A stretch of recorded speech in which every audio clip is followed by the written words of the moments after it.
Good morning, good afternoon, or good evening, my fine friends. Welcome to episode 8 of the 13th season of the Tom Petty Project podcast. I'm your host, Kevin Brown, and this is the weekly podcast that digs into the entire Tom Petty catalogue, song by song, album by album, and includes conversations with musicians, fans, and people connected with Tom along the way. Okay, last week's song, Joe, was, as I expected, one of the most evenly distributed poll results that we've had so far. I also shared the poll to the Tom Petty Nation Facebook group, so we did end up with a few more votes, and the results came back with 34% of you agreeing with me on this one being a 10 out of 10. The 50% majority put it in that 7 to 9 out of 10 range. The remaining 16% put this one in the 1 to 6 range, which, based on early feedback, didn't surprise me as much as maybe as it should have. Okay, well, let's get into some comments, and we'll start with some of our regulars who have articulately given me the opposite viewpoint that I have on this song. The wonderful Nora Hayward Olsen starts us off writing, I have a complicated relationship with this song. On the one hand, I do like Tom's boldness in his choice of words, or shall I say his choice words. On the other hand, it's a bit jarring to hear those very choice words in a Tom Petty song. Not that I'm a prude when it comes to song lyrics, but I think I'm just more used to Tom's creative imagery and a hint of vagueness in the lyrics rather than being so direct. It's sort of like looking at a row of Monet paintings and there is a Dali in the middle. Not a bad thing, but enough to throw you off a little. And Pete, my friend Pete Nestor, agreed with this sentiment, but here's my answer to that, which I think I covered, but given my goldfish memory, I may not have. I think the placement of Joe between Money Becomes King and Dreamville is completely deliberate and so effective because it's a Dali between two Monets. It's that contrast and the big aggressive stomping crudity of the CEO tromping in and wrecking everything, which is exactly what that sequencing accentuates. And I also have to say, Nora, I'm really not a fan of Monet. Way too wishy-washy for me. Maybe if it was a Dali between two Rembrandts, I'd be more on board. Anyway, Pete himself laid out the following critique. I appreciate your points here, but I'm still not sold. See Have a Cigar by Pink Floyd makes essentially the same points as Joe, but also makes the point while crushing it musically without diluting the message. Also done while Gilmour sings in character, just like Tom. 10 out of 10 from Floyd, 6 out of 10 from Tom. Well, Pete, you definitely don't have to sell me on Have a Cigar or Wish You Were Here in general. I think maybe I would argue that the difference between the characters in the two songs is that for me, the guy in Have a Cigar is more of a... He feels more like an A&R man or a manager working directly with a specific band, where Joe is, much more interested in a conveyor belt of disposable talent. And it's a very different musical approach too. Of course, Floyd were creating a very, a smoky, seedy environment for their particular Death on Two Legs, where it's a very clinical black and white world that Joe lives in. I'm not too sure if that makes any sense, but I definitely hear absolutely where you're coming from. JP Kaufman goes a step further, saying, I don't like the over-the-top messaging and the cheeseball angry riff music. Tom already got the message across with The Last DJ and Money Becomes King, telling some already not so subtle but enjoyable stories, and then when he hits you with this, the feeling is, okay, Tom, we get it. It is enough already. It's not enjoyable anymore. So I guess my question would be, JP, whether you're a fan of those sort of larger concept pieces, The Who's Quadrophenia or Floyd's Dark Side of the Wall especially. So are those albums that have a unified theme running throughout not usually what you're looking for? I like the continuation of the narrative. We get the DJ, the artist, and the CEO all in the first 4 songs, which just works for me. Rich Gibson, meanwhile, I think, is leaning into my camp, saying, you present a decent case, Kevin. It has a job to do on the album, and it does it well. It's a very well-executed rocking riff. I think the Broadway show number is how I've always seen it on the album, an important part of the narrative. Very interesting lines to draw from Queen, Death on Two Legs, and Flick of the Wrist. Some excellent points. And yeah, I think I said that theatrical bent in the song would definitely fit very well on stage. Executive producer Paul Roberts says, great pod, Kev. Thanks, Paul. On probably the most polarizing song in Tom's catalogue. As you say, all the bile and negativity felt about the suit came gushing out. The publishing contract, the 998 dispute, his friend Roger McGuinn being railroaded into recording unsuitable songs, and the album Full Moon Fever being rejected with the comment, we don't hear a single. Obviously, polarized his writing. I think this is a great track. Not a skipper, but also not quite at the top table. Tom's clever narrative maintains interest even after repeated listening. The music side prevents me going a full 10, but I feel this is deserving of a 9. So this is the only area I had pause in during that episode. I wasn't too sure if I'd go a 10 because, the music isn't as intricate or delicate as some of Tom's finest work, but for me, because it dovetails so perfectly with the lyrical content and is so big and bombastic and theatrical, I had to stick with my gut and go 10. Tom Petty Weekend producer Dan Speece left the following comment. If you take out Dreamville, it's probably well suited for the rest of that LP side. A lot of anger in those songs. Not my favourite Petty tracks. Get to side 2, and Tom is in mellow, melodic, funny, and touching mood in songs like You and Me, Blue Sunday, and Have Love Will Travel. All gems. And I absolutely don't disagree, Dan. I think I replied that you could probably make a convincing argument that side B of The Last DJ might just be Tom's best B-side. It might be his best side B. But I also think it just shows the quality of the writing throughout this album. And I do think there are still those loose threads from side A that you can tie to side B of this album, and I'll make an attempt to do that as we get to those songs. Teddy Swift, who I'm looking forward to meeting in Gainesville, along with a host of other people, was firmly in my camp saying, I found the whole album brilliant storytelling. Joe gets a 10 just for the lyrical content alone. And Lisa Teray says, I love Joe, love the whole album, Tom telling it like it is. Gerard Pidotto also agrees, saying, I can understand some Petty fans struggling with this song, but I'm not one of them. To wrap things up, we get another Pink Floyd comparison from my pal Steve Ursel over on Blue Sky. Steve writes, great episode. Thanks, Steve. You've articulated the essence of this song brilliantly. The first time I heard it, only a couple of weeks ago, the feel of it instantly put me in mind of Pink Floyd, and specifically the section of the album The Wall when it all starts to psychologically unravel for the protagonist.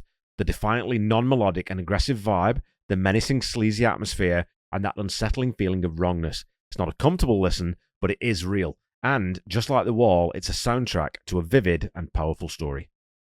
So again, thanks as always, Steve. You've sort of condensed exactly why I love this song into a short paragraph where I think I spent, 15 minutes probably waffling on about it? Concision be thy middle name, sir. Bravo. So I asked for people's takes on this that weren't all positive, and I thank each of you for your thoughtful feedback. I can absolutely see where every one of you is coming from and still hold my love for the song, you know? This is the beauty of music. We talk about this lots, and it's why this is such a cool community to be a part of, as no one piles in and starts slinging mud or, saying you're wrong. None of that comes up. Well, there was one comment this past week that stepped way over the line, which ended up with me blocking my very first person on podcast socials.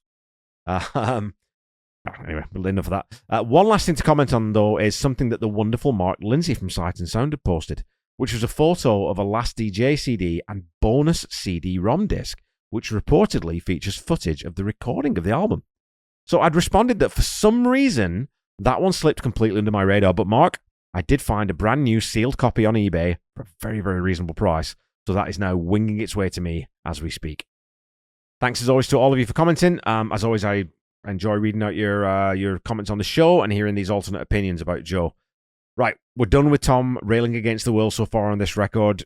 Or are we? Well, we're going to find out what happens when a kid goes bad.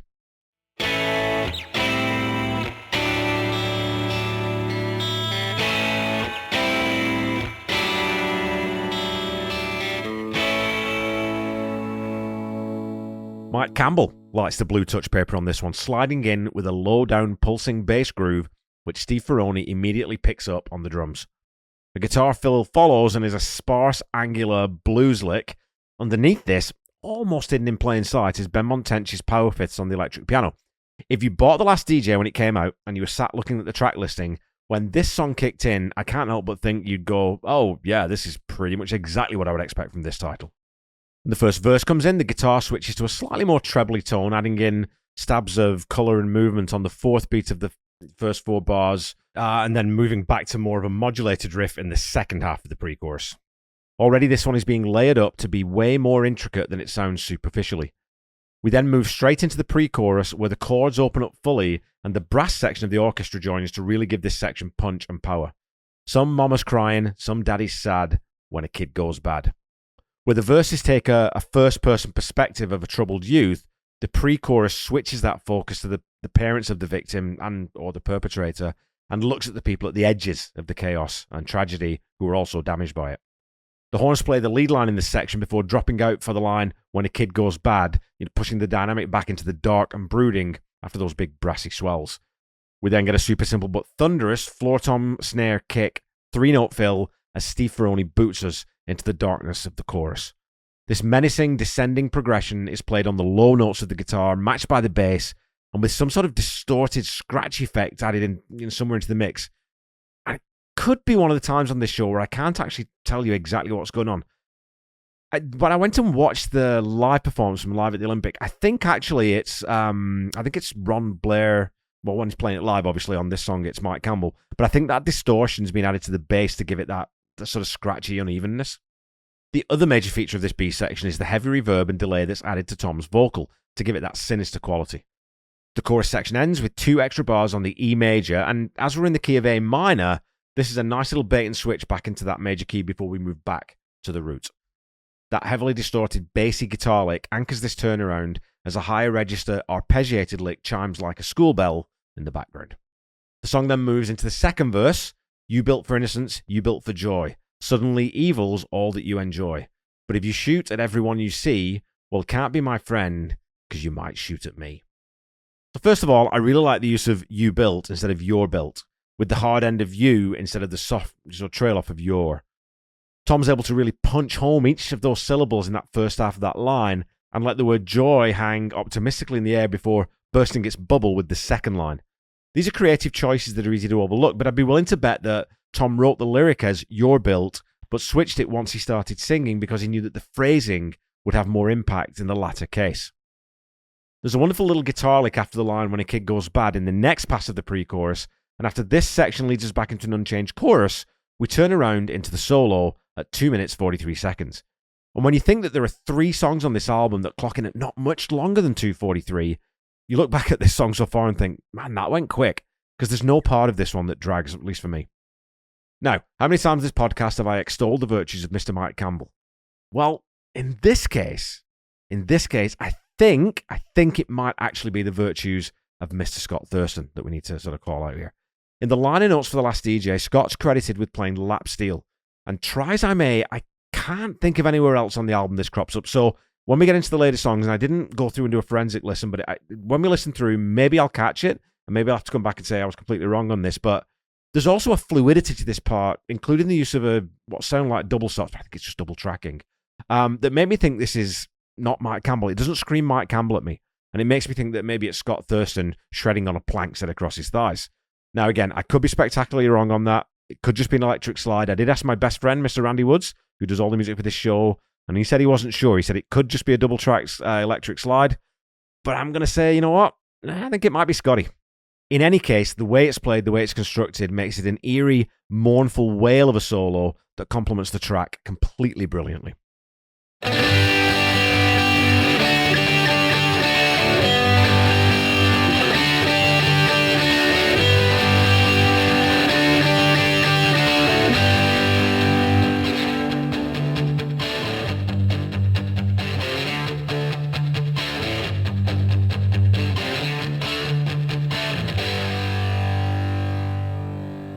Okay, folks, it's time for some Tom Petty trivia. Your question from last week was this. Who does Tom say he can hear singing on his supernatural radio in the outro of the song of the same name? Is it A, John Lennon, B, Jesus, C, himself, or D, Bill Haley? Well, Bill Haley scored what is widely regarded as the first rock and roll song to hit the US charts in 1953 with Crazy Man Crazy. John Lennon, of course, was credited in the dead wax of Hard Promises, and as far as I know, Tom never name-checked himself on a song, so the answer, of course, is B, Jesus. And I almost made this week's question, which song from The Last DJ contains a reference to Jesus, but A, that's too easy, and B, I wanted to get back to testing Paul Roberts' knowledge about US radio trivia. So, your question for this week is this. John Scott's DJ pal, Charlie Kendall, who helped John get Breakdown onto the airwaves, was working with which Los Angeles station when he and John went to the Whiskey A Go-Go to see the band play for the first time? Was it A, KWST, B, KMET, aka the Mighty Met, C, KHJ 930 AM, or D, KROQ FM? So that's A, KWST, B, KMET, C, KHJ 930 AM, or D, KROQ FM.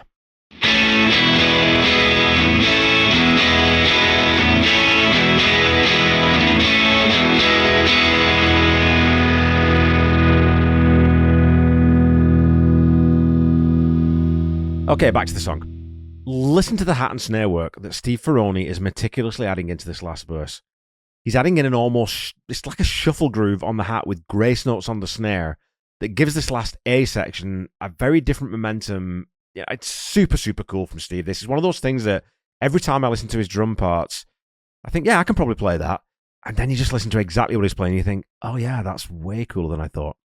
Anyway, he's playing this as Tom spins the point of view back around on society rather than the antagonist of the piece or the parents. Somewhere along the way, did we let you down? Did you cry out for help and none was around? We've obviously made huge strides in recent years in acknowledging mental health as something we need to talk about openly and address, and most clinicians today agree that mental health problems are epidemic in the youth population as anxiety and low self-esteem run rampant. So it's important that Tom gives us a little bit of a release valve here so that we can take some of the pressure off the kid who's gone bad by recognizing that his environment may have exerted a big influence on that downward trajectory. In this last chorus, we get some grievous bodily harm of the whammy bar as the lead starts to punctuate this last stanza with some deranged licks which continue into the lengthy outro. There's no shredding per se in this section, just various little stabs and howls from two different lead guitar parts before a somewhat unsettling vignette at the very end where a young voice says, "I'm going to watch some TV," before the song fades to TV static. It's an unnerving end to a dark, unsettling song that doesn't ever really give us a silver lining or a positive resolution, just many, many unanswered questions. And this is the perfect way to write this type of song.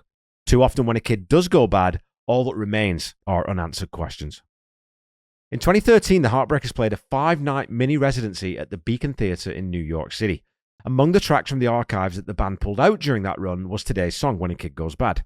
In an interview with Relix magazine, Tom says, "I will make a point of playing that song because they didn't listen to me the first time. I didn't feel like they understood it, and I think it speaks for itself. Playing it in the shows is almost chilling. Kids are going bad. Bad things happen to kids. I'm not going to sit silently by as that goes on. It's the duty of every artist to comment on things like that. So sometimes you find something you wrote that becomes even more relevant." The Small Arms Survey is an independent research project located at the Graduate Institute of International and Development Studies in Geneva, Switzerland. It provides information on all aspects of small arms and armed violence as a resource for governments, policymakers, researchers, and activists, as well as research on small arms issues generally. They estimate that as of 2017, the US was home to 393 million firearms, approximately 120 firearms per 100 people at that time. Of that 393 million, it is estimated that only slightly more than 1 million are registered. The Last DJ was released on October 8, 2002. Since that date, there have been 393 school shootings in the US in 48 different states, with 193 children killed and 422 injured.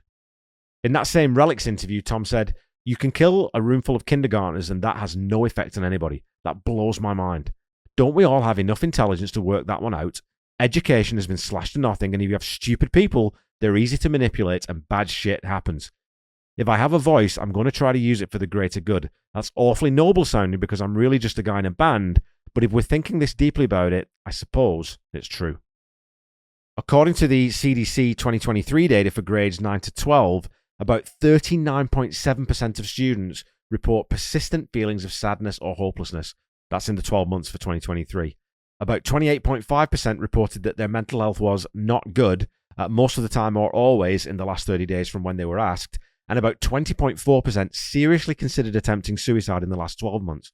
About 9.5% of those children attempted suicide in the previous year. This dangerous mix of disaffection, lack of proper support, plus the ease of access to firearms seems to add up to tragedy with startling regularity, and so many kids go bad, it seems, when probably all they need is love, support, and healthy creative outlets. What too many are given instead is a divided world, no prospects, and no clear routes out of the depression and the anxiety that they feel. Okay, so is this song directly about a school shooter? Not explicitly in the lyrics, no. But friends, I have to tell you, as a British Canadian, as not an American, when you hear the lyrics in this song and frame it in the context of American culture, your first instinct is to draw a straight line back to Columbine. Now, maybe you wouldn't do that in the US, but I hate to tell you this, I think most people outside your borders would.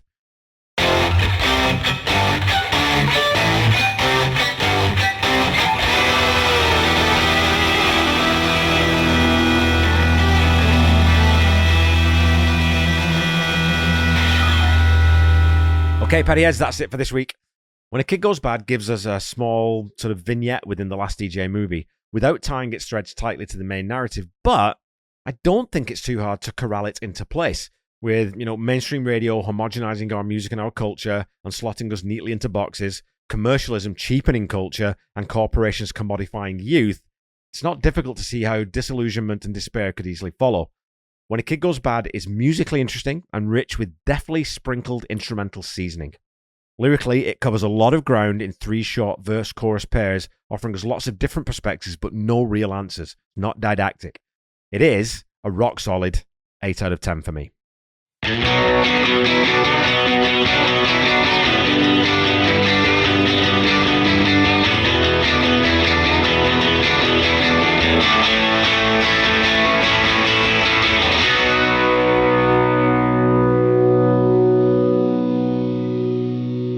The Tom Petty Project is a proud member of the Boneless Podcasting Network, which is a loose collective of podcasting friends and acquaintances brought together and championed by the inimitable Chaz Charles. Go check out the roster by clicking on a link in the episode notes. You can also check out my other podcast, Seaside Pod of Your Queen podcast, that I do with my best good pal Randy Woods, who I've said already performs all the music that you hear in this show. You can also check out the Ultimate Catalog Clash that I co-host with my great pal Corey Morissette. Our next episode is going to be covering War of the Worlds, Jeff Wayne's brilliant musical interpretation or adaptation of the book. Don't forget to follow me on Facebook, Instagram, Threads, and YouTube at The Tom Petty Project, and on Blue Sky at Tom Petty Project. Go follow, like, subscribe, do all of those things. And again, please leave a review or a rating if you haven't already done that. Keep talking to me on social media, and I'll keep reading out your comments on the show. Hopefully they're not getting too long and you're still enjoying them. And as a weekly reminder, The Tom Petty Project is not affiliated with the Tom Petty Estate in any way. So when you're looking for Tom's music, please visit official streaming platforms or even go to your local independent record seller to grab some actual physical media and support local businesses. If you're looking for official merchandise, go to store.tompetty.com. And if you're looking for merch for this show, please go to store.tompettyproject.com. Go get yourself a t-shirt for Gainesville. Any of you who are going to Gainesville, you need some Tom Petty Project swag. Don't forget to check out the Tom Petty Nation and Tom Petty Fans Forever groups on Facebook, and make sure you check out Tom Petty Radio on Channel 31 on Sirius XM. Until we meet again next week, keep listening to and sharing Tom's music. Try to be kind. Try to say I love you to someone at least once a day. Stay safe and healthy, and I'll be back with you next week to head back to the light in Like a Diamond. Bye-bye.